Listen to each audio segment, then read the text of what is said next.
Why are we seeing such an uptick in divorces? A lot of people don't understand the fundamentals of what is a marriage. What we've seen is an uptick of people that are not committed to marriage.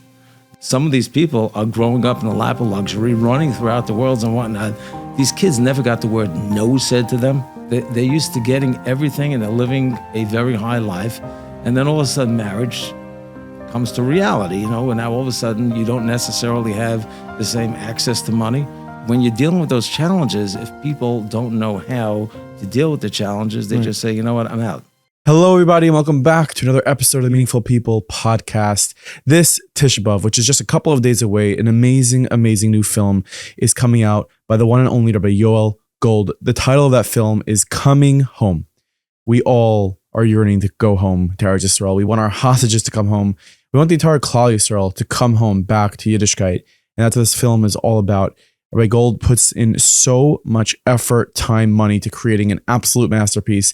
And that's why I am here to tell you to head to hashkifa.com. That is hashkifa.com and purchase this film. Purchase this film for yourself, your family, your friends, gift it to people. And it's an amazing way to spend this day of Tisha B'Av at hashkifa.com. Watch this amazing film. This week we sat down with Eli Goldbaum. Eli is somebody who really dedicates much of his life and his time to mending marriages.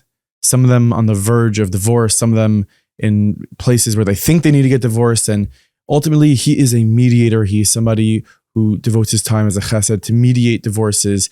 And his line, like you'll hear in this podcast, is whether it's shalom bayis or shalom divorce, let's just do it peacefully. And we did an episode a few weeks ago with Rabbi Viegler about the kids that come from divorce and how it could be so painful. Well, this is another part of that conversation with Eli Goldbaum on how to prevent divorces. What can we do to make sure we're getting ahead of the problem? And in addition to that, if, God forbid, it needs to happen, how can that happen in a way that will, take care of the children, take care of the family? So this episode with Eli Goldbaum is a really, really important one. And we're airing it this week. Tisha B'Av is this week. Destruction of the Jewish home is something that none of us enjoy to see. And it should be discussed this episode that we all learn from this, that we should all build a mikdash ma'at in our own homes. This episode, I want to thank a couple people. Shimi J, who made this possible from Sensible, who really was very vocal about us doing an episode like this. I really want to thank you for all that you do for Meaningful Minute, for Meaningful People, and the entire organization.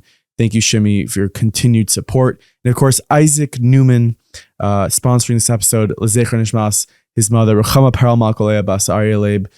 The things derived from this episode should be as chus for your holy, holy mother's neshama. Thank you, thank you, thank you. And of course, like I said last week, there is a sponsored for this episode, an ad from Kolel Chabad. Make sure to head to the App Store on your phone right now and download the Pushka app. The Pushka app, it's unbelievable. And especially now during the 9 days, heading into Tisha B'Av, we all want shmira. We want shmira for our families. We want shmira for our loved ones, for our chayalim, for our soldiers, for the families that we know living in Eretz Yisrael. Donate, donate, donate. You hit that donate button. It's $5, it's $1. Every single day, you have a pushka on your phone. You just donate just amounts of money. And ultimately, you're giving to Kol Chabad. Kol Chabad is an amazing organization that takes care of Israel's needy. So continue to donate on the Pushka app. It is so simple. It is so easy. I did it, and I think you should too. The Pushka app. Just head to pushka.cc/meaningful. Pushka.cc/meaningful. And now enjoy this episode. You are listening to the Meaningful People podcast. The podcast featuring our nation's most impactful, influential, and meaningful people. We are here joined by Eli Goldbaum. Thank you so much. It's a long time coming, this episode. Really, really appreciate it. We're going to discuss a topic that we began discussing a few weeks ago with Rabbi Viegler. We sort of tackled one element of it. And I'm kind of feeling this episode might even air a little bit before Tisha B'Av, like this time of year. I personally feel like the divorce scene is just like it's the destruction of a Jewish home. And on Tisha B'Av we mourn all destruction. We mourn the Churban, and we mourn all the all the troubles and trials we go through is because we don't have the Beis Hamikdash, and divorce is one of them.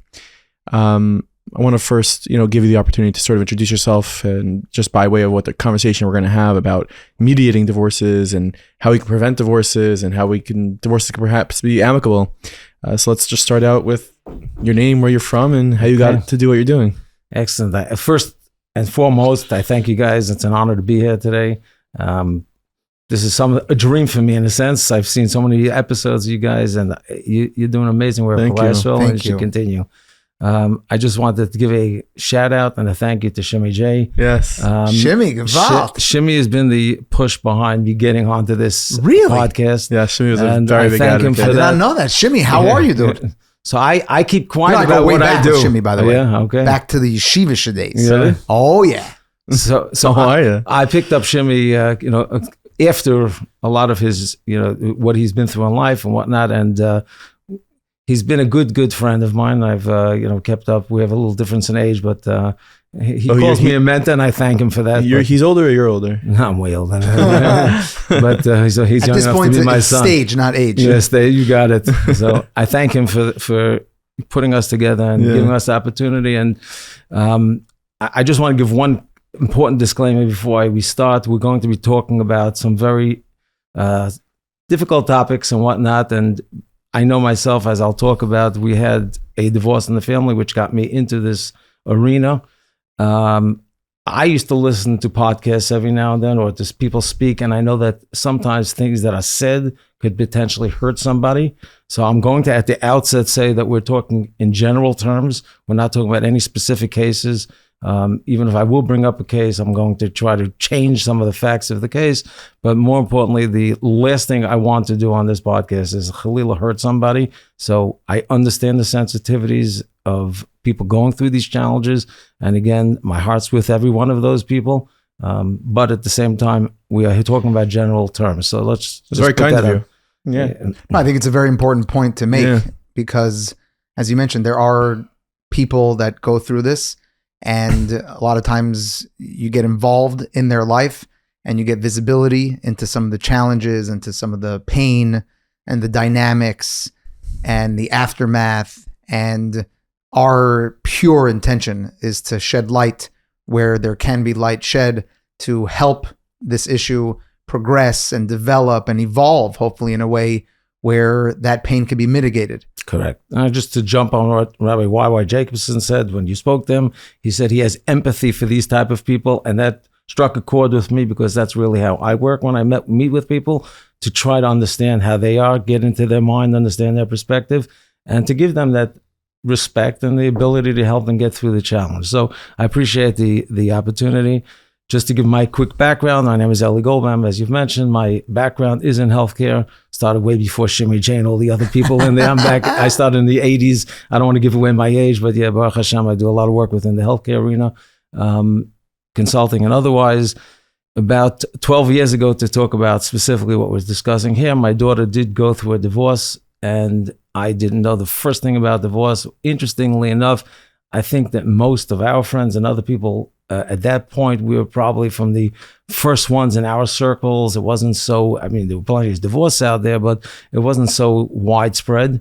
So in a sense, we had to deal with certain things, even our friends. How did they deal with us? It's a new arena and a new chapter in our lives. Unfortunately, over the last 12 years, things have evolved that it became much more commonplace. Which is actually one of the reasons I think there are more divorces, is because the stigma, in a sense, has been taken away. Is that a good thing? I don't think it's a good thing if that's the reason you got divorced, but there's no question about it. We'll talk about some other concepts and reasons of divorce. And I do think that there are divorces that could be prevented. And unfortunately, a lot of divorces that have to happen. The question is how you do that.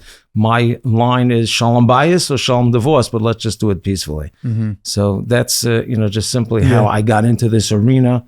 And since 12 years ago, a lot of things have happened that I've gotten involved with. So I guess, again, the question where we kind of left off with Rabbi Vigler that we want to start off by talking about is divorce is such a terrible thing, and it does a terrible thing to families. It really, obviously, how they take it. Kids can become amazing, from it as well, like anything. But how it's important to reiterate that point. I think that kids can become extraordinary. Yeah, he said normal might not be realistic anymore, but the outcome is either going to be sub or super. Yeah, and I thought he did a wonderful job of sharing how time and time again he's witnessed and in some cases helped facilitate that outcome of super. Yeah. And I think it's central to what we're talking about. I think specifically, and I know you brought this Nakuda up with Rabbi Wiegler also about parental alienation and how couples go about getting to that outcome of divorce that sometimes has such collateral damage on the children. And if the divorce must occur, it must occur. And that's an outcome that we all accept and plan for. But to do it in a manner that avoids that collateral damage on the children, that is an area where we could really target and create awareness and drive social change. Yeah. I'm glad you brought that up. That is a loaded topic. And I have a lot to say on it. And I'm going to ask you to refocus me as we speak because I'm going to be all over the map. But there's no question about it. What you speak about is essential. That's one of the reasons I go out and do shows like this or speak to the public with that understanding that we have to change what has been going on. Most of the cases that I've gotten involved with initially were what I call fires. And by the time they came to me, the couple was killing each other for X amount of years, whether they went to court, Bezdin, whatever the story was, community involvement, all of these topics I'd love to talk about because I think that enhances the problem and that creates the forest fire. But I will tell you that once the forest fire is created, it's very difficult. Just think for a second. If I have a small fire, I take a fire extinguisher and I put it out. If it's a forest fire, how do you put out a forest fire? You have to first get it to a controlled substance in order to go ahead and actually put it out. And the same thing I find is within the divorce. And when you bring up the children and the collateral damage, it's something I speak about all the time. The collateral damage is not only the children. There are parents, there are siblings, there are other people in the family. I have myself had some collateral damage in my daughter's divorce. Without a question, it's something I'm very passionate about speaking about. There's no question if things are done properly, you can have an amicable divorce. It's essential, in my opinion, to get somebody involved that is trusted on the two sides, which leads in a sense to what I worked on, which we'll talk about maybe later, which is the prenuptial agreement that I worked on with the Gedolim, which the concept of that is to minimize the fighting beforehand, getting to a amicable place that both parties could sit down without all the external people that are involved. I will tell you that's something that I hear about all the time, and I'm passionate about speaking about this as well. How people will come to me and say, I don't understand this, whether it be a Rav, whether it be a people in the community, whether it be somebody who's just a asking or whatever the case may be. They never spoke to me. And yet I feel that they're going out against me and they're making all kinds of problems for me. Throw out a story that happened. I'm very close with a Rav in Lakewood, Rabbi Yosef Greenfield, who does a tremendous amount of shalom bayis and divorce in Lakewood. And we talk about all kinds of things. We work together on a lot of cases. And this goes back quite a number of years. I get a call from somebody, came to my office, starts crying. I said, what's the story? He tells me about the divorce of his child. I happen to have known the family. And they started telling me that this Rav is involved and they never spoke to the Rav. So I said, okay, let me call Rabbi Greenfield. And he knows the players in Lakewood. I call him up. He says, I know the Rav. I know everyone's involved. I said, how do you know all the people are involved? He said, very simple, because the Rav doesn't know the first thing about divorce. He calls me. I said, Rabbi Greenfield, they never spoke to the girl. He says, can't be. I said, I'm telling you, he never spoke to the girl. He calls me up. He said, I did my research, and you're right. They never spoke to the girl, and that was a major problem. Because I had a comfort with Rabbi Greenfield, and the Rav had a comfort with Rabbi Greenfield, we sent the couple to Rabbi Greenfield. And I'll never forget the words this family, the girl with the parents, called me right after they left. And they said, Eli, this was pekuach nefesh. Those are the words they used. And really what happens is so many of these cases, the involvement, I actually had another podcast I was telling Nachi before, this concept of community. I think we're great as a community, and I really appreciate that I'm part of Klal Yisrael. But there is one small piece that I think as a community we have to look at. we get involved. People love, maybe we should talk about that now or later, this concept of social media. Everyone gets everything out in 1 second. Everyone knows what's going on. When I work on a divorce, I work very hard to keep it, to contain the hack on the street. People love to talk about this new case that hit the street, and everyone's, you get it out, and before you know it, everyone's talking about it. To me, I feel that really enhances the fighting. And if we can, as a community, realize this is not our issue. And again, there are some cases, and there are every now and then that specific Aguna case that that people go to the street. I'm not saying you should, you shouldn't. That's a different topic in general. It has to be done with seichel, and it's not so simple. But putting that aside, 99% of the cases, at least initially, do not belong in everyone's mouth. And as a community, we're phenomenal. But when it gets out to the street, I hear this constantly from people. Why do I get the feeling that some people are giving me that cold shoulder? Mm-hmm. It's just a feeling you get. I say it's called heart's rate. You feel it in your heart. Mm-hmm. You just, when someone gives you a cold shoulder or gives you an attitude, you feel it. And that's something that I think that we have to contain in the community. To amplify that point, we start learning about the concept of lashon hara and gossiping from a very young age. And our concept of lashon hara, it starts off with like, oh, his crossover is not so good. And what's a crossover? Like silly things like playing basketball and very insignificant things. Right. As we get older and we start living adult lives and start encountering real life consequences and dynamics and life circumstances, we forget that the same concept of gossip and slander and sharing information that can sometimes be entirely baseless, and we have no evidence or nothing founded in reality, and we're just so simply comfortable sharing that and forwarding it and not realizing and mikam chisro, we don't realize chas v'shalom, if people knew the destruction that they're causing, they wouldn't think in a million years to do that. Correct. But like you said, the mindfulness that it requires to realize that when you are talking about the next case on the street, you're creating that destruction, mamish, for this family. I'll add, we say lashon hara. Most of the times it's rechilas and ma'aseh shemra. Yeah. Lashon hara is usually true. Rechilas ma'aseh shemra is generally not slander, true. Right. And I can't begin to tell you how many times people call me up. I could be mediating whatever kind of issue, not necessarily divorce. People find out I'm the mediator. They'll call me up and they'll give me their opinion. And I'm saying like, what are you getting involved with this?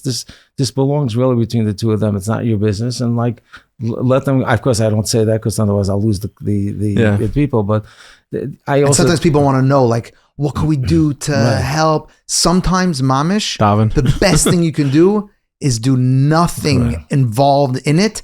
And like Nachi said, just if you know them and you care about them, then daven for them. I want to bring you to, I guess, why are divorces so prevalent nowadays? Why are we seeing an uptick in the frum community? Obviously, the world at large, it's really, really crazy. But in the frum world where people are getting married at young ages, why are we seeing such an uptick in divorces? Great question. So I actually have a list, and it's growing. It's about 17. I have 17 reasons. Some of them are a little overlap, but I'd like to think that I'd probably break it out to younger couples and older couples. Again, this is not specific to anybody, but just in general, what I've seen. I can't begin to tell you how many older couples I'm dealing with right now. 20, 25-year marriages, 4 or 5 children. And in those instances, quite a bit, either they had no marriage from day one, which is another thing I got into, is we actually have a great curriculum for marriage, which we could talk about if we have time. But the concept is to make great marriage, good marriage is great, but really a lot of people don't understand the fundamentals of what is a marriage. We're also a very high-paced community. I need to make money. We have a drive. I can't begin to tell you, how many people are flying throughout this country every week to go to their real estate place, whatever they bought real estate, who knows where they bought their nursing homes or whatever they're doing to make a living. and they're not there. They're not part of a marriage. It's great. We have a great expense to bring up our families. We have tuitions, we have mortgages, we have summer homes. Everyone's got we have really very high expenses as a frum community. But because of that, there are some people who just no shaykhs to a marriage. So for the young couple, or someone who's newly married or dating right now to get married. Yeah. So first thing, I don't want to scare off anybody. Marriage is great. And even if we're at 10% divorce rate, I don't think it's that high. I think it's probably 6, 7, 8%, depending on which community. But whatever it is, it's high. But I don't want to scare people off. Marriage is a great thing, and healthy marriage is wonderful, and bringing up a family is what we're supposed to be doing. However, what we've seen is an uptick of people that are not committed to marriage. They get married. Let's put a simple thing. When I was a kid, if I wanted to, we had, first of all, 2 Chalamoids a year. Today we have, midwinter vacation, Hanukkah vacation. School and camp, camp and school. You got it. So we're speaking to the Anshe Knesset Gedela to make a 5th Chalamoid. Right. So we have all these extra Chalamoids. And Rabbi Rotberg spoke about it on his podcast. Masterfully. He did, and he's a great person. But he was saying that some of these people are growing up in the lap of luxury, running throughout the world and whatnot. These kids never got the word no said to them. They're used to getting everything, and they're living a very high life. And then all of a sudden marriage comes to reality, and now all of a sudden you don't necessarily have the same access to money.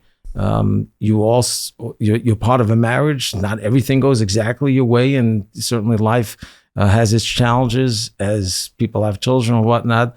So when you're dealing with those challenges, if people don't know how to deal with the challenges, they just say, you know what, I'm out. So there's a certain element of that. There's a certain element of there's a lot of, the internet and in general has opened up people to have access to not the best material, to say the least. There's no question about it. And I've asked people that are in chinuch that understand these things. The average, regular guy who's not such a learner has seen things that he shouldn't be seeing. And I'm not saying the girls have their issues as well. I'm not here to talk about specifically anti-men, but we talk in a general way. So when people have access to things, another thing I think that's important to talk about is the concept of, I didn't grow up with an internet. I didn't grow up with the cell phones we had. I had something called a beeper. I was a chasher guy, a beeper in those days. So you're talking about people, who are the people that are giving chinuch to our generation? It's the influencers. It's the Instagrams.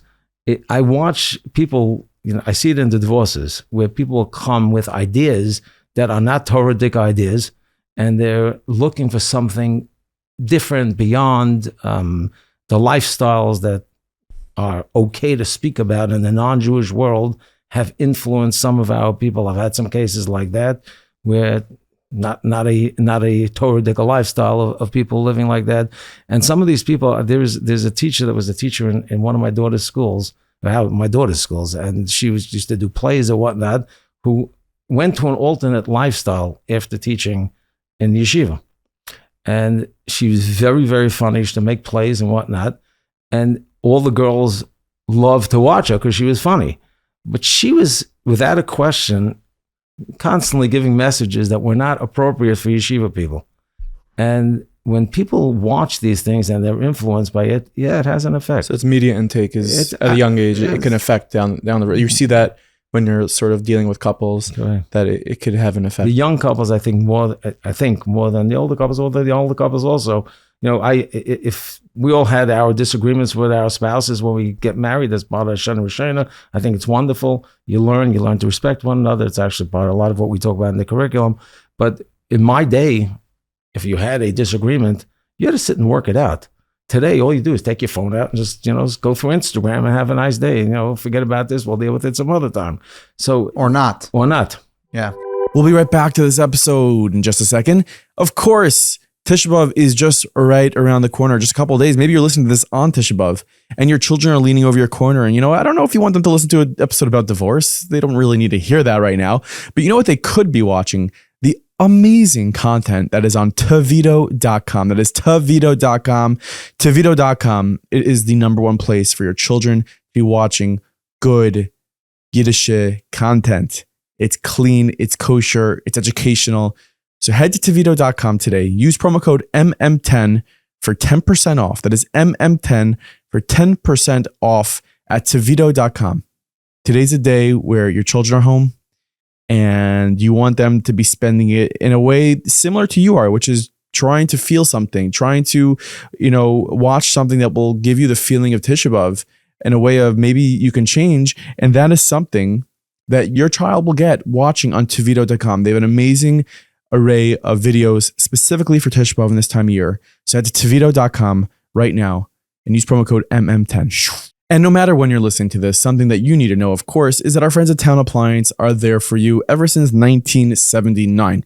So make sure you head to townappliance.com. That is townappliance.com. Or you can hit the link in the show notes or in the episode description and message them on WhatsApp. An appliance store that you can message on WhatsApp? What? Yes, that is the truth. Go ahead. Town Appliance is there for you. No matter if it's a new construction, a massive job, commercial, residential, no matter what it is, Town Appliance can take care of it for you. So make sure you head to townappliance.com today and let them know you heard about them from your friends at Meaningful People. I do want to unpack the curriculum for marriage because I think it transcends all of the inflection points of where a marriage breaks down. And either it never gets off the ground, like with the young couple demographic that you're talking about, or somehow the couple managed to stay together for sometimes decades and build a family and distract themselves enough with what's going on in their life until finally there's nothing left. And then they realize there's nothing here. So I think the curriculum for marriage, as you put it, is a critical, it's a crucial step in creating and preserving and building marriages. It's the antidote, yeah. Yeah. And I want to really, really amplify, because we're going at it from a vantage point of, we're starting the discussion with divorce and how to do it correctly, how to avoid collateral damage. Like that's sort of the overarching topic. But really at the core of what we're talking about is the beauty of marriage. Correct. And the opportunity that is a marriage, a harmonious marriage between two people who are not the same and who are not going to agree on everything, but are willing to put in the time and the effort and the blood and the sweat and the tears to end up with the most beautiful thing on earth, which is a relationship with a person with whom you cannot have a relationship anywhere else. I'm glad you amplified on my thought. I mean, that's the avoid, and that's really, I think, the message. One of the messages. There's no question about it. Marriage is great, and I started with that before. Sometimes when you work for something, you actually appreciate it more than anything. So when you work on a marriage, I'm married, Baruch Hashem, quite a number of years. I'm still working on my marriage. So there's no question about it. With each year that you work together and you work toward a goal and you have appreciation for one another and you don't let the small things get in the way of the bigger things. As someone said, when there's issues, the Sutton comes out in a big way. But if you're able to work through the marriage, and just take a simple thing, I speak about, you're young enough, maybe you know the 5 love languages. Okay, so sure. Just to use a simple thing, we actually have it. I think we didn't call it the love languages because it's a Torah book. So I think we had some other term for it, but it's Which word is the bad word? Love or language? There you go. We'll leave it to each one differently, but a simple concept like that. So the reality is, if people gave it some thought, there are 5 love languages, and typically a person has an atiyah toward one of those languages. So just to go through them, if I remember them, if you'll help me, so you have acts of service, you have words of affirmation, you have touch, you have, what's the other ones? I'm doing this on purpose to try to get you. Wait, what's the 5th? There's quality time, and gifts. Okay, so those are the 5 love languages, and just a simple thing. So if I don't know my love language, somehow or another we get married. We think me and my spouse, me and my colleague, me and my husband, we are so tight. We know everything, right? We dated all of 10 times, 9 times, and we know each other great. I think that everyone could feel that way. Total of 26 hours. Right, exactly. And we're good to go, and we're never going to have any disagreements. And not only that, my chas and my kala. They know exactly what I need and when I need it and how to think. They think exactly like me. And then, of course, and by the way, and I knew already on the second date, by the way. Of course. So, and these are good things because it is exciting. When someone goes through it, certainly young, anyone, any age, they get engaged. It's really beautiful, and it should be like that. And we should keep it simple, excitement, and that's great. But when you get married, so our curriculum is specific to after marriage. It's something that we feel very strongly. It takes somebody, a couple of months of seeing that, I could use help. We're not talking about couples that need professional help. We're talking more a good couple who we could take a simple concept and help them make their marriage great. So if you take the languages, and I actually just worked with a couple by focusing, this is a 20-year couple. They're married 20 years, they had child bias issues, and I focused on the love languages. And I realized that her love language is words of affirmation. Not only was the husband not giving her words of affirmation, he was knocking her. So in a sense, what he was doing is taking her love language and killing her. Wow. So by going ahead and opening his eyes to understand that all you have to do with your wife is find the proper things to speak about, give her those words of affirmation, you'll build her up, and it's going to help you in your marriage. Why'd they wait 20 years? So that's what I'm saying. A lot of these people have had, and this is what we spoke about before. They're married for 20 years. They never had a marriage. And it's sad. But you know what? Why break it now? Let's work on it now and make it into a good marriage. They have a number of children. I said to them, you want to get divorced? I get you divorced, right? 1, 2, 3. What do you think? It's going to get better when you get divorced? It's not going to get better. Your children are going to suffer or whatnot. But if you want to go divorce, let's go ahead. And of course, that's, by the way I talk a lot of people out of divorce. I sit down with them and I go down the terms of a divorce. And they said, but how am I going to live? And how am I going to that? And I said, well, that's why divorce is not the greatest option. Again, there are times you don't have the choice. But a lot of the people that dose of reality. That dose of reality. And come sit down. Let's talk. It's sort of like you're putting the fire on them. And if it is a situation where someone indeed needs to be divorced, then they will feel that is the right path to take. I have to do that. I know. But just going back to the love language. So let's just say that your wife's love language is gifts. And to you, gifts are meaningless and you need words of affirmation. So if your wife, you get married and she would go ahead and say, in her mind, what a gift means, I'm showing a great act of love. So I'm going to go ahead and put together whatever it is, $250 a week from my paycheck, and I'm going to hold on to it a month. And after 5 months, I have, $1,200. I'm going to go and buy him a watch. Quick math. $1,250. Yeah. And so... Healthcare guys. Yeah. So if I learned anything in yeshiva, it was math. So okay, but so now she comes out and she gives her husband, or it could be the other way. You buy her a gift, and you give her a gift, and her language is not gifts. Her language is words of affirmation. So she'll open the gift, or he'll open the gift, and just like, oh, that's so sweet, that's so special. What you really did is you killed him. Now all she had to do is know that his love language is words of affirmation. And you could enhance marriages. I'm telling you, I've done this with people who are married 30, 40 years. I said to them, think about it. Learn your love language. Learn your spouse's love language. And you will see that is something that will enhance your marriage. Is this something that when people are dating, they could learn about themselves? Or do they have to be married? Like, is a love language exclusive to once someone gets married? No, absolutely not. It could be a single as well. Absolutely.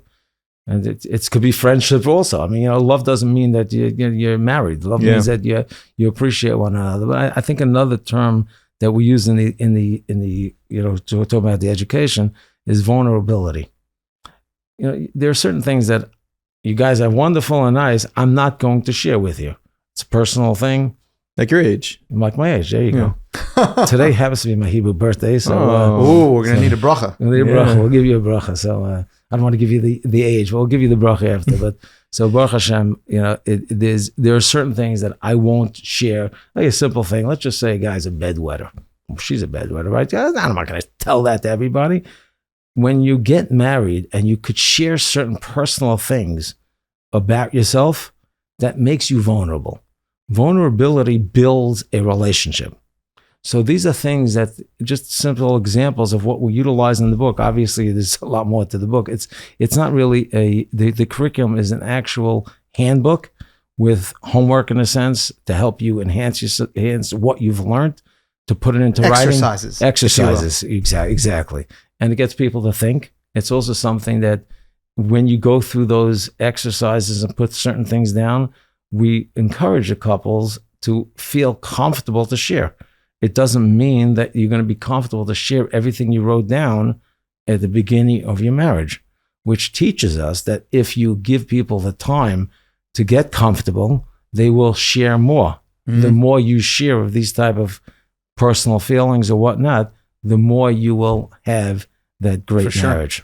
Something I heard, 2 points that you just reminded me of. One, with the expression of love language, it's very interesting to see that people will typically attempt to give the love language that is their own. And absolutely. Now that's in the book, by the way. Oh yeah, I actually read the book. My wife made me read it, and I loved it. But it gives absolutely. That's it. Your natius is to think the way you think. You assume erroneously. You assume that what the other person wants is your love language. So if gifts are your love language, and you get activated by receiving gifts, your default is just going to try to give everyone gifts. When meanwhile, all your wife wants is some quality time. Exactly. And that's it. And if the other way, if let's say your inyan is quality time, and like really that's all you want, and you're like waiting for that time, and you could get the greatest gift in the world, but if it doesn't come along with that quality time, put the phone away. Yeah. And the value of that gift is really stripped of any value. Absolutely. How much, I'm just curious, like in terms of the marriages that you find yourself being involved in, the phone, the technology, the distractions, how much does that play a role? Have you seen such clear, just like miscommunications between husband and wife because of the distractions that it led to the point of you guys are in a bad place? So I'm not a therapist. Right. You know, I unfortunately know too much and I understand a lot, but when it comes to something to that level, I work pretty much with Relief. I think I'm at speed dial with them. So, you know, whenever there's an issue like that, I do get people the proper therapy. You know, I don't try to be a therapist if I'm not, but sometimes there's this patchwork. Very often a therapist is not available all the time. And I find if you're able to just be there for somebody in their time of need, that I'm a little more accessible than a therapist, and I'm able to put the little flame out, the little fire out before it really gets to a worse place. That's my sort of role in these type of things. So I couldn't, you know, I wouldn't even attempt to answer that question. But to me personally, I can't imagine it's not a pretty decent piece. The only thing is that the young couples, the wife and the husband, are both on their phones. So, you know, like there are a lot of couples that tell me we have a rule. We come home, whether it's supper time or other times, the phone goes down and goes out. You know, we don't take it out during supper time, and that's a tremendously valuable tool and something that I would encourage everyone to do. And if you're able to limit your phone use for X amount of hours, it certainly would, you know, enhance people because it gives people time to talk. Every minute, literally. Yeah. The ROI on every minute of time of just being present without anything pulling you out of the room, whether it's a phone, whether it's anything. I said the problem is we're all guilty. I'm guilty. You know, we're all guilty of it. We have phones. This became the way of the world. And we have to really focus when we're spending time with our spouses to say, I'm not available. We'll be right back to this episode in just a second. A word from our friends at Lifeshare. Yes, Lifeshare.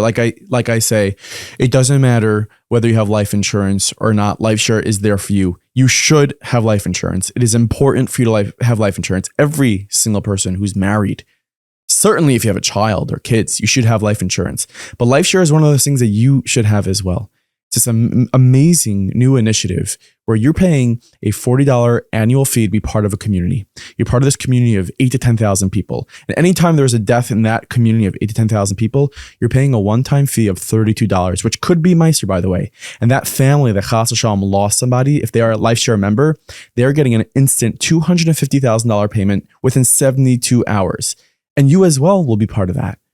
Lifeshare is about being part of a community that is there for each other. Gone can be the days of these emergency campaigns where we have to scrap together funds and rely on so many different communities. I mean, don't get me wrong, Mikam Chesral is an amazing thing, but Lifeshare is there before tragedy. Let's make sure we are covered as a community. We're there for each other. You can be covered and you can cover your friend. Make sure you head to lifeshare.community. That is lifeshare.community. I myself have an account. I have life insurance as well. Both are extremely important. make sure you hit the lifeshare.community and get enrolled today. No blood tests needed, no physicals needed. Hit the lifeshare.community, or in fact, something easier, head to the bio of this episode, the description of this episode, and hit the link right there, and you'll be directed to the place that you need to go. Something I heard that I think is very helpful, and it goes to the vulnerability piece that you were mentioning before. Having interactions with a spouse that require focus, that don't lend itself to being distracted by the phone, helps. Because if the entire goal is to just, I want to have an hour without my phone. Okay, so what are you going to fill that hour with, right? So when you come up with things that require engagement, in person, attention, whether it's checking in, I heard once a very cool exercise. Have a conversation with your spouse about how your day was, right? Very simple framework for the check-in. How was your day physically, mentally, emotionally, and spiritually? So here we have 4 planes on which we're sharing with each other. We're being vulnerable. We're letting you know, my day, I'm very tired. I'm very emotionally sad about this thing that I heard about. Spiritually, I'm feeling connected. I heard a really good shir. Spiritually, I'm feeling disconnected. I'm feeling like I need a little bit of inspiration. I need a little bit of chizuk.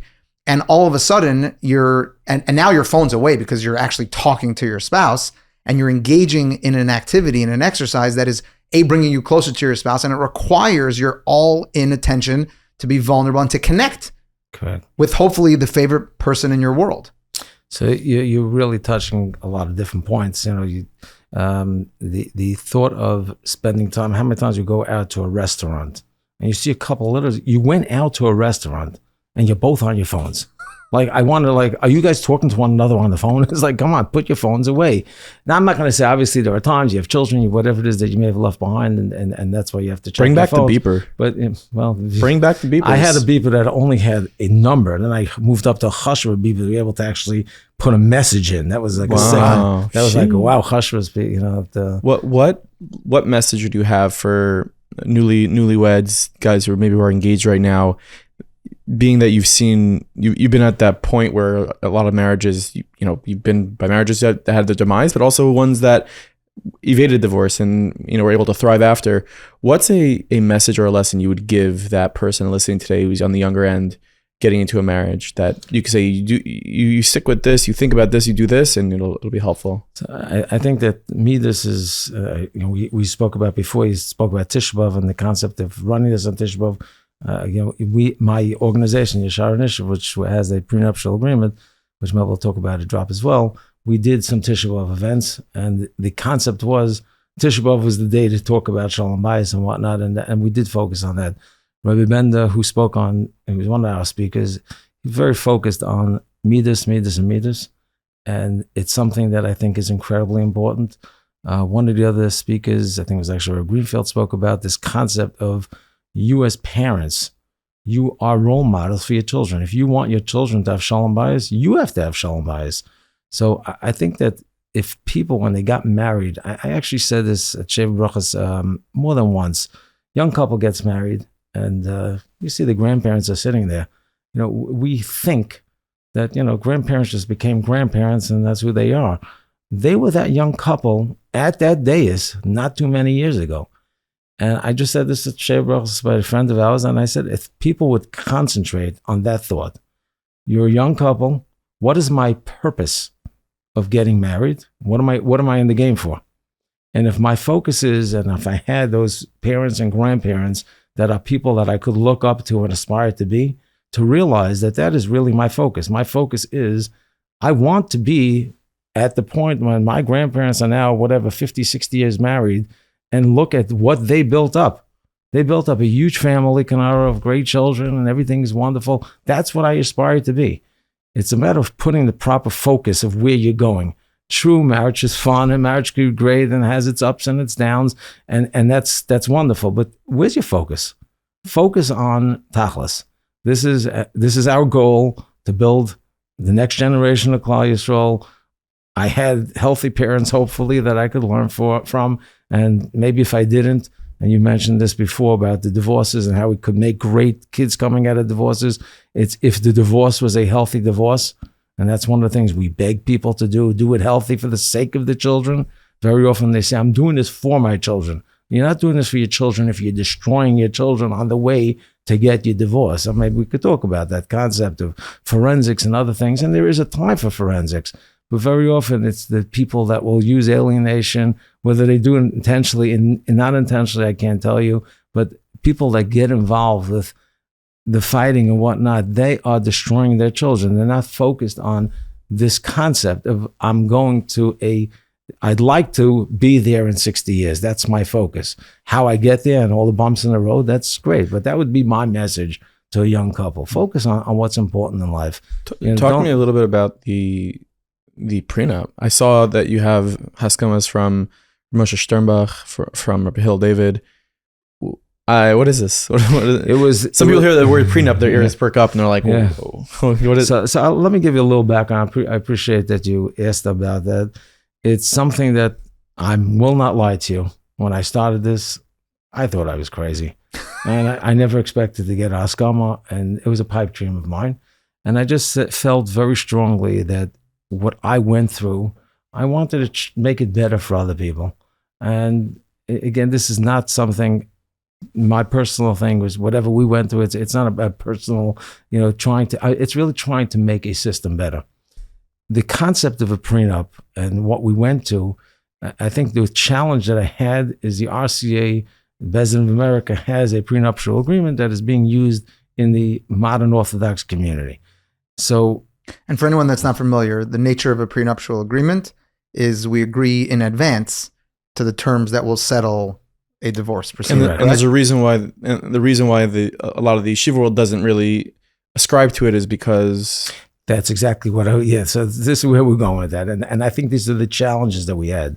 So the RCA prenup, for the most part, anyone out there in the street, they know about if I don't give a get, $150 a day knas. So a lot of people look at it and say, well, this is all against the man, which to some extent it is. Then there was a halachic issue, which talks about, could you put this $150 a day knas?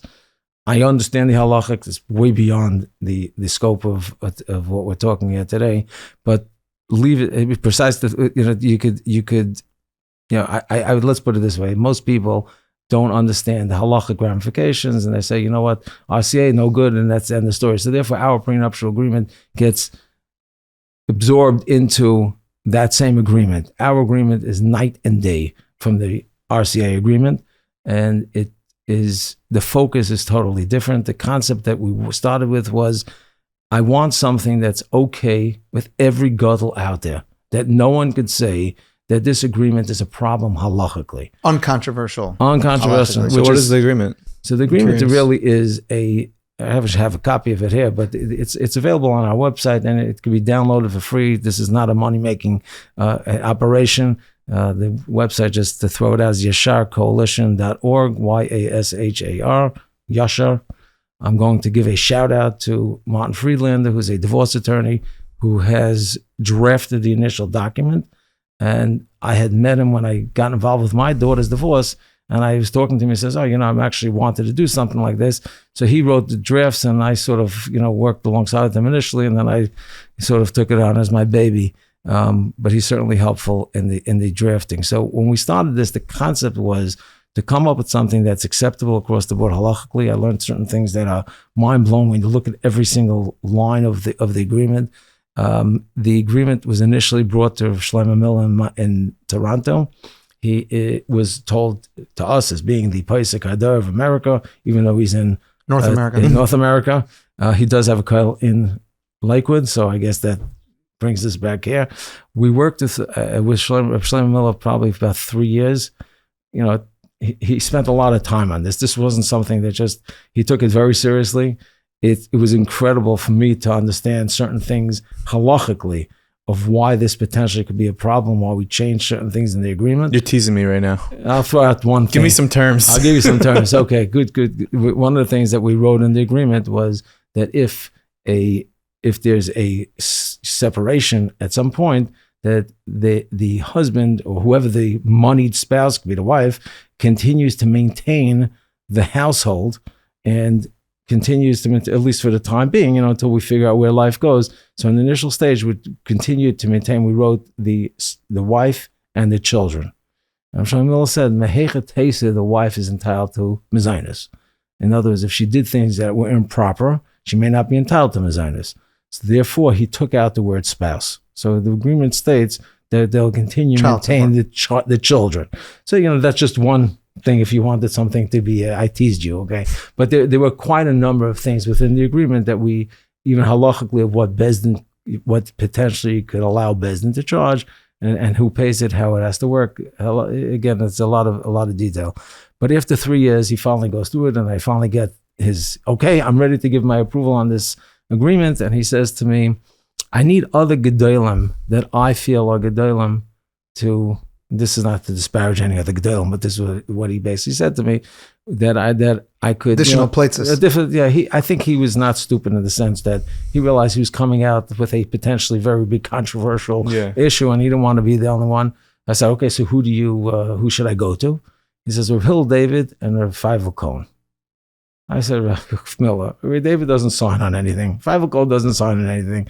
And I happen to know the Gedolim. I'll go speak to them, but it's going to be challenging. And as if I put 3 years of work into it. And he wasn't going to give me his haskama until after I spoke to them. So I go to Rav Hillel David, who became he just was my right-hand man. Maybe I was his right-hand man in the sense that he really got involved with it. We had other Gedolim that got involved with it. And after they went back and forth and changed a few other small things, I got the haskamas from Shlomo Miller and Rav David. This is before they joined the Metzes. Since then, they joined the Metzes. But at that time, they really weren't out there putting Shlomo Miller maybe a little more, but Rav David certainly, you didn't get haskama from him. And not only that, he really, the haskama, if you read the haskama, he understands what the importance of it is. And more importantly, he believes, and I certainly believe, and touches to what we talked about before, we will save marriages because there is an agreement. People think that this is, easy way out, let's get divorced. On the contrary, the agreement states that the Bezdin has to be responsible. And I, as a mediator, feel the same way. I don't want to break marriages. If it has to be broken, of course, we'll break the marriage. But the first thing we speak about is, did the couple act responsibly, certainly if they're children, to see if there's a way to save the marriage. And if they can't, okay, so there's a way to deal with it. We'll be right back to this episode. A quick word from my friends at ILS, Infinity Land Services. To infinity and beyond. That's what happens when you choose ILS. No more stories, no more novels, no more excuses. Doesn't matter if you're buying $100 million in real estate or you're buying your first home at $800,000. Where can you buy a home for $800,000? I'm not sure. I don't know, maybe Mars today? Anyways, make sure you are using the #1 title company in the world, and that is Infinity Land Services. Mark Hershkowitz, the man, the myth, the legend, will have you covered. Rain or shine, hail or fire, Mark Hershkowitz is there. His team at ILS are there to make sure that your title is dealt with in the best possible way. All too often, title is that last stop. And you know what? You want to make sure that you're not messing around with that. It's taken care of. And you're working with the best possible company. You tell your real estate agent, you tell your broker, yeah, okay, so I'm very happy that we're closing on this house, but I want to go with ILS. Say no more, they'll say. I'll give Mark a call today. Wow, that rhymed. What? ILS.com. It's ILS Title, actually. It's ilstitle.com, ilstitle.com for the best title company in the world. Yes, there is one more Tisha B'Av film I want to talk to you about. This Tisha B'Av, Build-a-thon. It is Build-a-thon, an amazing film that's happening this Tisha B'Av with Rabbi Shmuel Reichman. Okay, it is a perfect program for Tisha B'Av that you can join Rabbi Reichman from the studio and hear about amazing, amazing things. It's a really exciting program brought to you by Mikdash Minute. They're going to be on the front lines of Gaza with a report, some stuff from New York, some stuff from the Old City. This will include also a special, kfittel written by the Kaisel, put into the wall on video. So you want to make sure to be watching this. Another reason you should be watching this film is that any participant can win a free ticket to Israel by simply choosing a mitzvah. You choose a mitzvah that you're going to do, and you could enter a raffle to win a free ticket to Israel. They are trying to get 10,000 mitzvahs dedicated to, committed to on this day to rebuild the base of Mikdash. And that is going to be onemitzvah.org/buildathon. Head to onemitzvah.org/buildathon. It's an amazing program, and I hope you watch it. such an important shift in optics because prenuptial agreement has this like aura around it, and I think it's from the secular world that it's some kind of escape valve, like a hatch that I could just pull and then I'm out. Absolutely. But like you're saying, it's setting up the framework of the marriage that this is what's going to govern the acrimony so that we don't have to have, so that there can be an amicable navigation of, is there a marriage here to save? Correct. And when there's no rule book and when there's no terms governing how do we go about determining if there's a marriage to salvage here, then it's the Wild West. But it's beyond that. Even if, like I said before, what's my focus? Shalom bias or shalom divorce? If you have an agreement in place, so again, I tried to explain it before, but now it'll make more sense. What happens when a couple gets to a point that there's some kind of marital strife, whatever is going on, very often in our communities, we'll go to a Rav, we'll go to a therapist, we'll go to someone in the community who gets involved in these situations. And not everyone is so skilled in dealing with these things. And very often it could be the particular person's Rav or Shiva or something like that. And it could be on the girl's side or the boy's side. And they feel very strongly that after hearing what this person said, and I could tell you that every case that comes to me, everyone is a narcissist and everyone has personality disorders. Maybe we all do, I don't know. But I still believe there's different levels of personality disorders. So, you have to know how you deal with these things. As an example, I will not get involved in a case until both sides call me. I'll talk to you. I don't know if I'm giving you right information. What I heard one side of a story. If people would deal with that one piece, that you don't get involved until you listen to the two sides. So really what the prenuptial agreement did was you put into this agreement that we're going to go to this responsible bezdin to deal with it. Now, if there is no need to go to the Bezdin, you can go to Eli Goldbaum, you can go to anyone else who does this type of work. We don't need to go to Bezdin. But if it gets to a point that I can't get the other side to the table for whatever reason, which is what happens today in a lot of the cases, you have a responsible place to go. And before everyone gets involved and makes the hak, like we spoke about before, that is a responsible place to go. The Bezdin will then work with the couple to see, certainly if there's 4 or 5 children, did you do this responsibly? Did you determine that there's really no shalom bias? And if there isn't, let's work on shalom divorce. What are some of those indicators that I think you would say, okay, this is a couple that needs to get married, or there is no shalom bias here, or this is beyond repair? All right, so those are things that, you asked before, why there's so much more, why there's more divorce today. So there's no question about it. There's a lot of mental health issues. You spoke about it on some of your podcasts, and I think that without a question, it's something that has to be looked at seriously. There's a lot of depression out there. We can talk about the reasons, but I think that's the world, unfortunately, and potentially social media helps that as well. Anxiety and whatnot, that's not necessarily the reason to get divorced. But when they went to proper help, and that's what I mentioned before, I'm not the therapist. I'll potentially ask for HIPAA releases that I could speak to the therapist, but if they went to proper help and they feel, and the therapists feel, and I'll bring relief, I'll bring people who understand the language better than I do to determine that there's nothing really to work with in this particular case. Sometimes it's a no-brainer, right? We have alternate lifestyles, as I explained to you, that's not okay with frumkeit.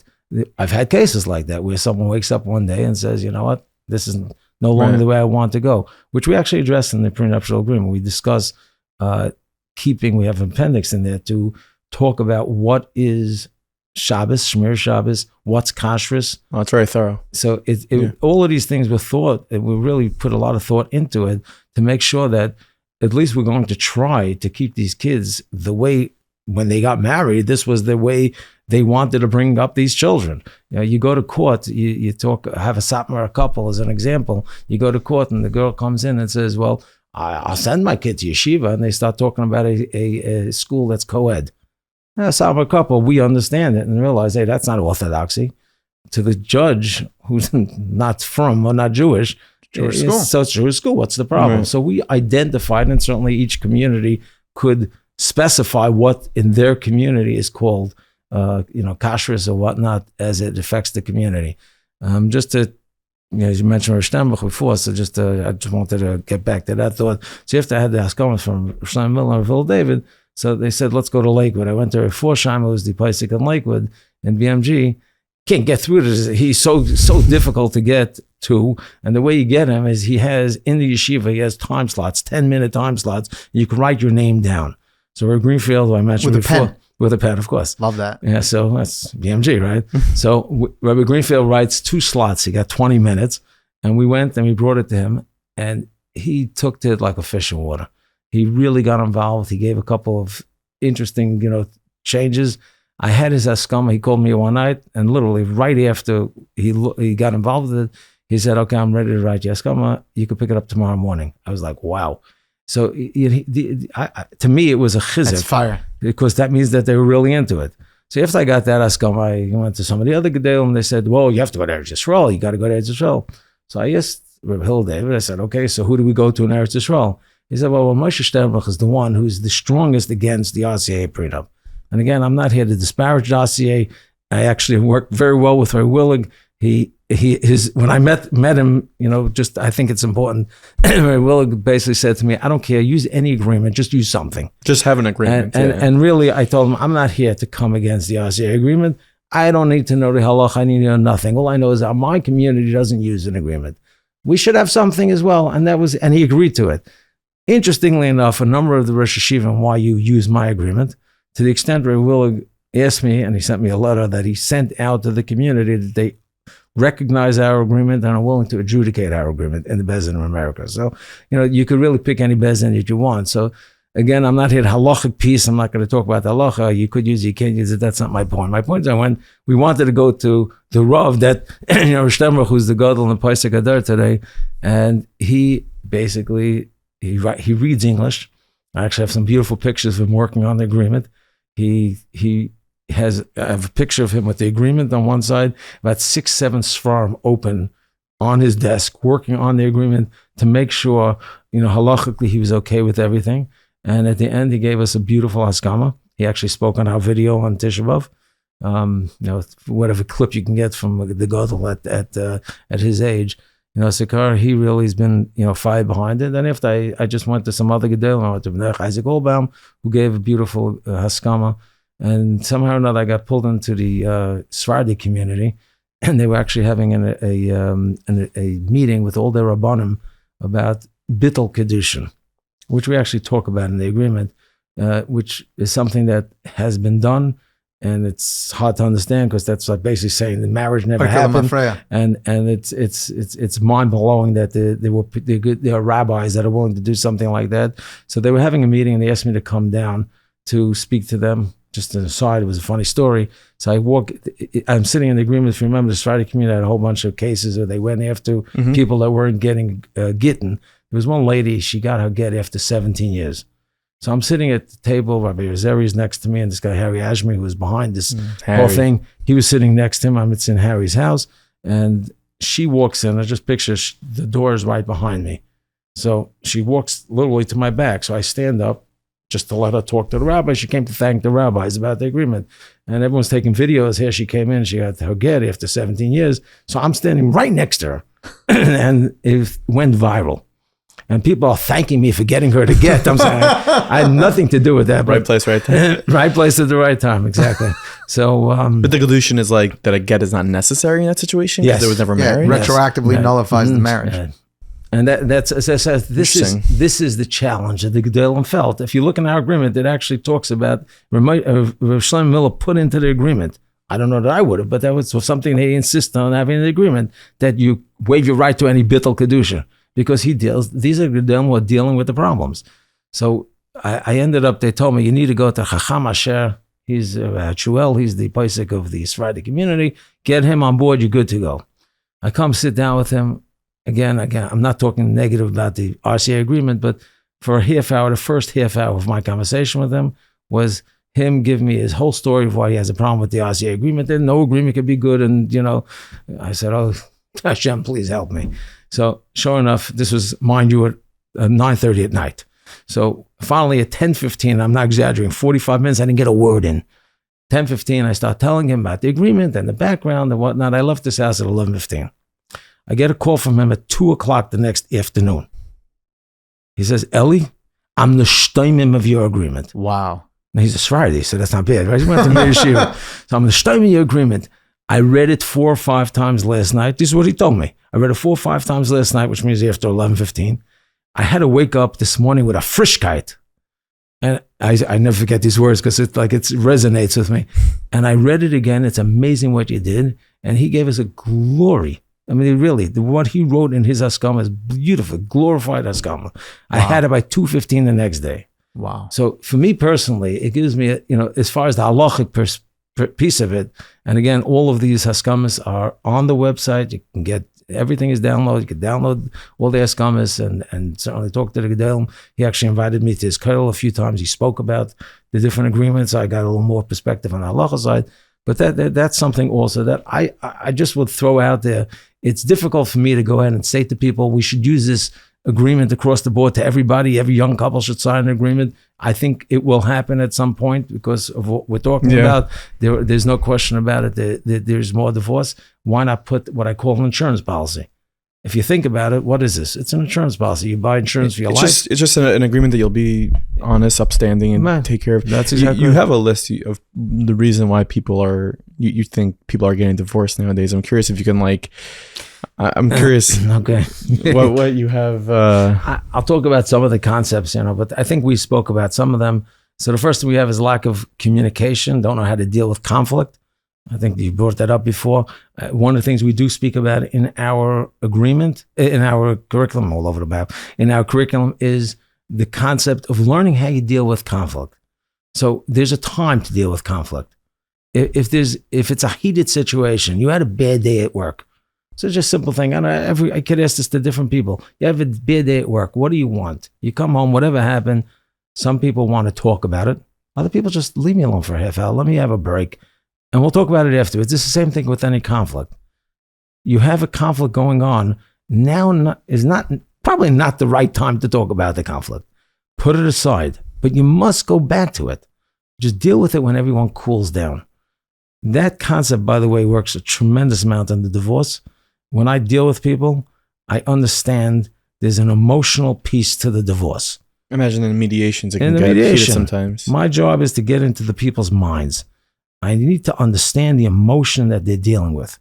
If I can get to the emotion, and when I need them to use their brain, which is, by the way, the concept of the prenup, you sign it when your brain is here, not when your emotion is there.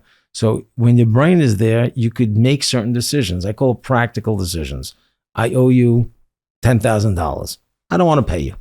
You could take me to court. Is it practical? No, it's going to cost you $50,000 in lawyer fees. So I still owe you the $10,000. Sometimes we have to be practical, certainly in mediation of any divorce, and that will happen regardless. You go to court, you go to Bezdin. At some point, no one will get whatever they want in an agreement. It's a negotiated settlement, and you have to be practical. So that's, in marriage as well. You need to be practical. You're not thinking right now. You're hot. Whatever happened, whether it's home or elsewhere, something was said. So how you deal with that? That's an amazing piece of how we speak about it in the curriculum. But if you don't know how to deal with that certainly will lead to a bad marriage. We spoke about the concept of lack of commitment to marriage. That without a question, infidelity is a major issue. Certainly, as we get into marriages that are longer term marriages, it's a fact of life. Intimacy is probably, to me, it was actually shocking. I spoke to many professionals, Rabban and whatnot. They say that is probably the number one issue of difficult marriages. And again, it's part of what our curriculum, what we're trying to accomplish. Sexual abuse or other abuse of a child, traumas that happen to children, very often will have an effect on later on in marriages. I mean, these are things that Amudim and other organizations talk about, but they talk about it at the time that it happens to children. We're seeing the damage to that in couples when they get married. If there's any kind of emotional, verbal, physical abuse in the marriage, unfortunately, it happens, quite often.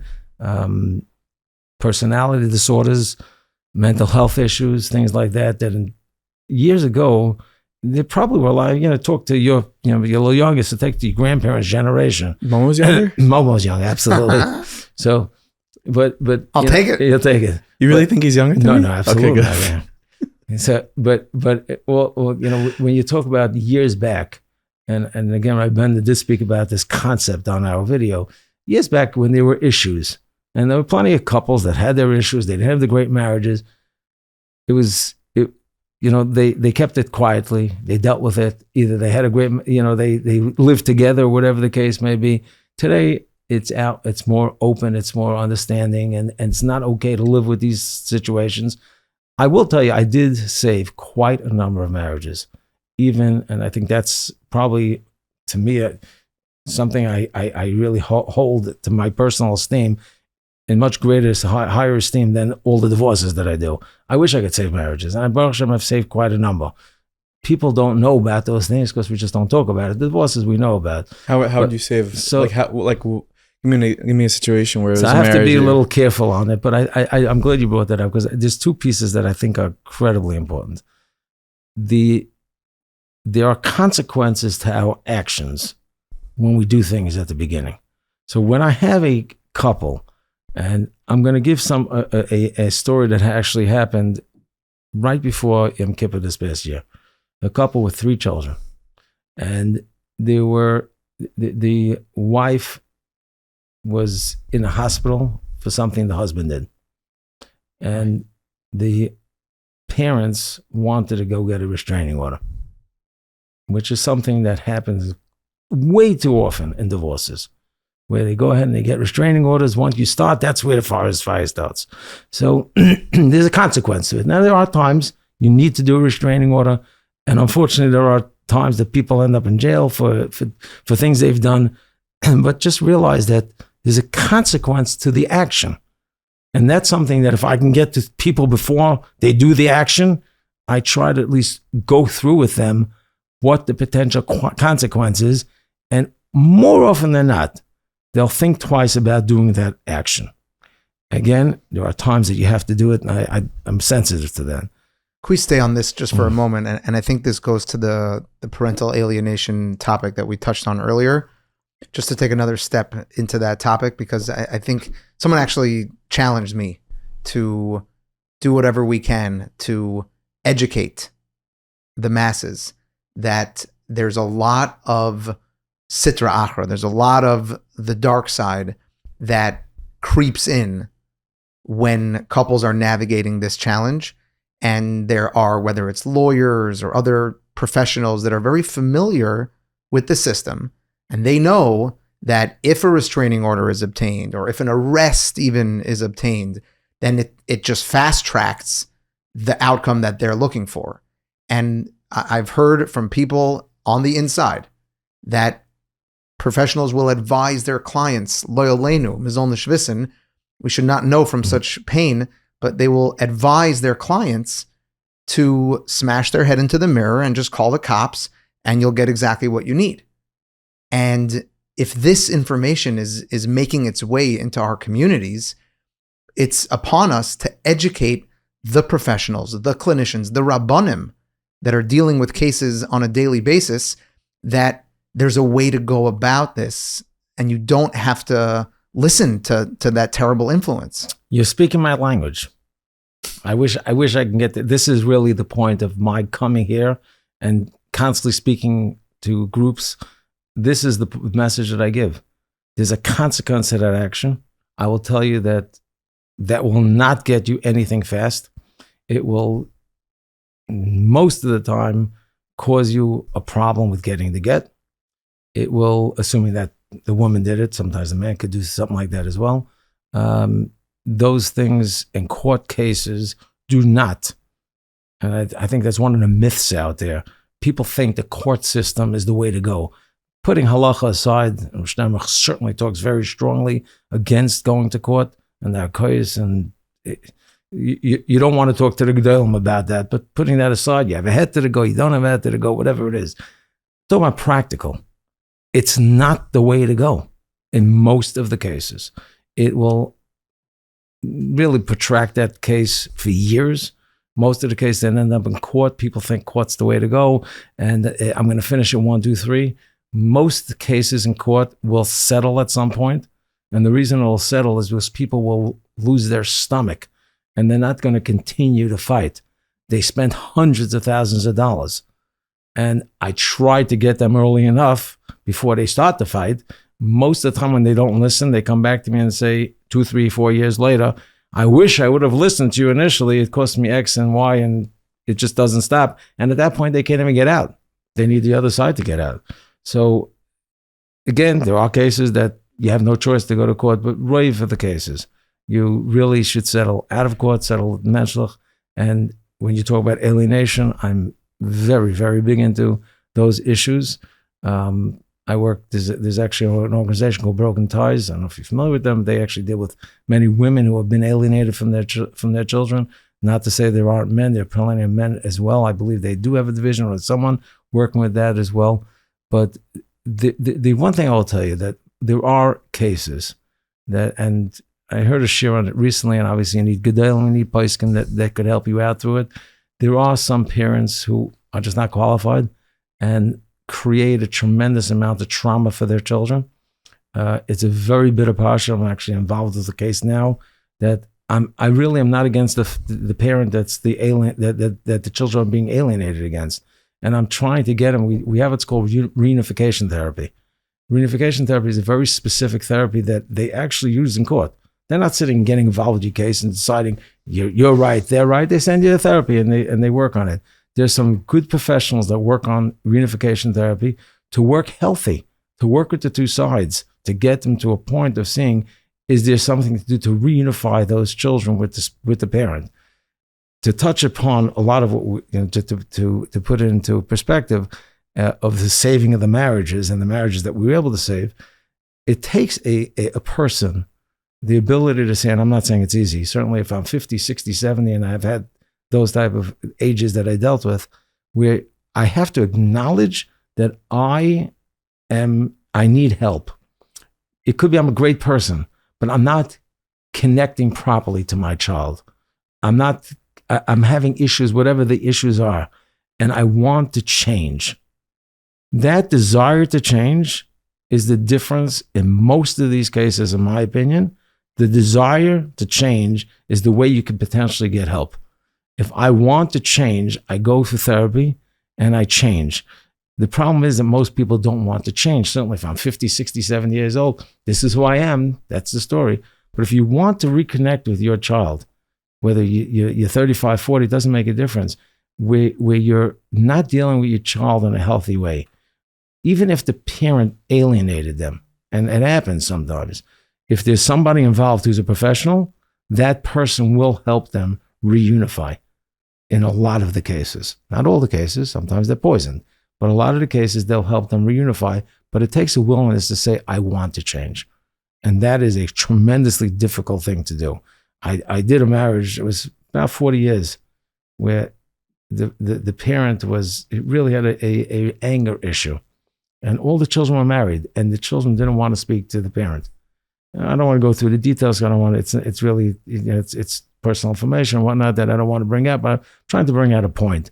This was a pretty chashuva person, whatever it was, and he was willing to acknowledge that he had an issue.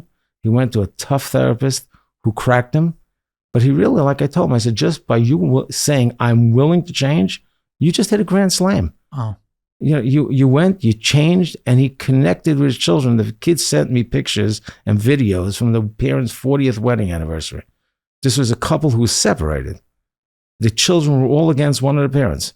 They had a 40th wedding anniversary with all the children because the parent that had the issue went for therapy and got help. Wow. Nobody knows about it. The children, and this is another very important point, the children told me they're sick of living this fake life and they're going to go and just tell people, like, this is crazy, I don't want to deal with this. And I beg the children, this doesn't go to the street. This is your family issue. Even if it's difficult and painful, don't take it to the street. And that's what saved this family. Too many times people take things to the street. As I said this on the other podcast, I think it's important to reiterate. I call TMI. Too much information. What are you giving me so much information? We all have these things that people come over to us, and that happened to me. There was a family issue with someone I knew is about 15 years ago, and a guy came over to me and starts talking to me about the family issue. I'm like, what do you tell me all this stuff? What do you give me all this information? We talk about whatever you want to talk about. But, this is something that I think it's important for us to scratch our heads. If someone's give us this information, they're not doing this L'Shem Shemayim. What do you tell me all this? So these are things that I think are important to talk about. I do believe that we could save a lot of marriages if we do things properly. Well, thank you. We got to take you up on your offer for a bracha on your birthday. I'm going to give you the bracha off here. It's going to be a much better bracha. But I'll give a bracha to everybody. Yes. And I think the bracha really is that if Klal Yisrael really focuses on our message, do things b'shalom. This is really for everyone's benefit. It's shalom bayis, shalom divorce, whatever it is. We're going to save a huge amount of families. We'll save a huge amount of children. All this trauma that we're talking about dealing with, and I will tell you, when you talk about Rav Vigla, and I think it was a very valid point, I would be shocked if these children that were the ones that really went and became the great children came from anything other than a healthy divorce. If there was fighting and killing, those are the children that typically, maybe I should end with this thought. I was at a Beis Din recently.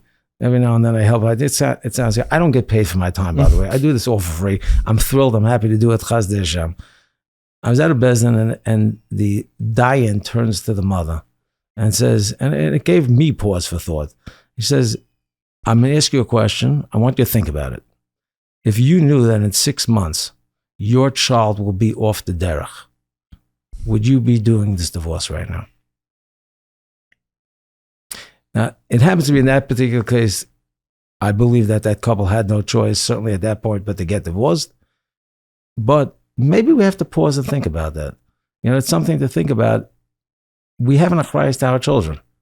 And if the achrayus is, even if we have to get divorced, how to get divorced, and we focus on that, I tell people, you go into the street or whatever it is you're talking about, these children have to get married. What do you want from your children? They have a hard enough time getting married when they come from a broken family. If the people hear, well, there was such fighting and this was the allegations and who knows what, you're destroying your children. Well, really, just to end with that point, it's on everyone who's listening to this, that if the information comes to you, it should stop by you. You don't pass on information about somebody else. You don't gossip about other people's situations. So if, unfortunately, it got to you somehow and you're not involved, the buck stops there. 100%. If you don't tell it to 3 other people, it could not go further. Even if you have your opinion on that person. Even if you have your opinion. Yeah. And all of the time and effort that you spend on helping mend a broken situation and all of the avelos that you put into the pain and the difficulty of these families, Zoche v'roya b'vinyana. We should all merit the building of the Beis HaMikdash HaShlishi. And I'm going to give an amen as my bracha for my birthday. Amen. Amen. Thank you so much for listening to this important episode of the podcast. Share it with a friend because they might be able to benefit from an episode like this. So go ahead and share this with a friend. Yes, you guessed it. Stories of Hope is coming out with another podcast this Sunday night. Head to Stories of Hope on Apple, Spotify, Google, on YouTube, where our last episode of Stories of Hope has over 52,000 views. An amazing episode with Tzipora Gredko this Sunday night, Stories of Hope. Make sure you tune in to that. And of course, a big thank you because we are posting so much mental health content here at Meaningful Minute thanks to our friends at Serenity. Serenity and the Friedler family have come together and said, you know what, Nachi?